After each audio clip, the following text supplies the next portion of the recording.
E a questão da doença é interessante, né? Você tem aí uma folha de papel em branco? Não. A doença é praticamente uma privação da saúde. Então, vocês não têm uma folha aí?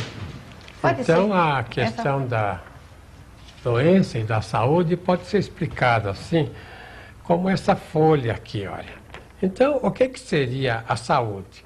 Seria quando o indivíduo estivesse com toda a folha. E a doença seria o quê? Falta de uma parte da folha, né?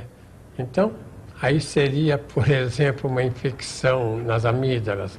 Ou então seria uma outra doença, uma operação que ele fez. Compreende? Então, a doença se trata de uma privação, como acontece no papel, de algo do indivíduo. Então, uma outra doença, uma outra privação, outra Até doença, mais outra, mais outra, mais outra, até acabar. A morte. A folha do papel, que significa a morte do ser humano, quer dizer, o desaparecimento.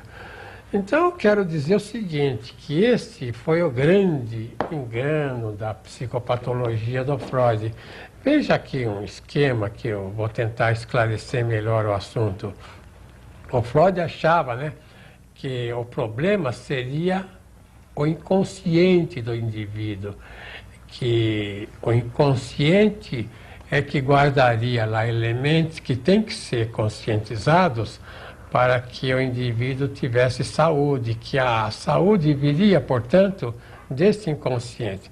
Mas veja aqui, a saúde vem aqui da consciência, né? Que o que acontece é que a consciência, sentimentos, ideias reprimidas, geralmente porque a pessoa não gosta, Freud chamava de ideias indecentes. Então reprime em algo aqui que ele chamou de inconsciente, mas simplesmente, como na folha de papel, a pessoa tira da consciência dela. Então o que acontece? A pessoa que tira da consciência que ela tem, não existe mais. Então esse não existir mais se volta aqui e vai destruindo a consciência da pessoa. Então a doença seria a ignorância da pessoa, seria a falta de conhecimento, seria a falta de consciência, enfim. A consciência é mais ligada ao sentimento. Então o que acontece, né?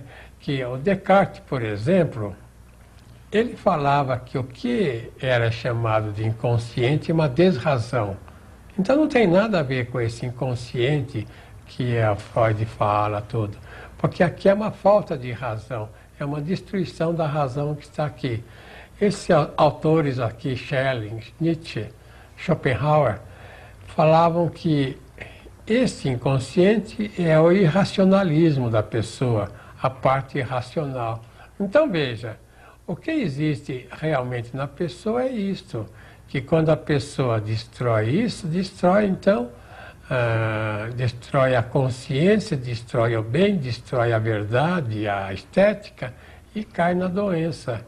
Então a origem da doença é a destruição da consciência. E essa pode-se dizer que foi uma inversão de Freud, ou do Jung, ou dos outros autores, que achavam que no inconsciente tem uma formidável força, assim, que se tornaria consciente, o indivíduo sararia. E como vemos, não é nada disso.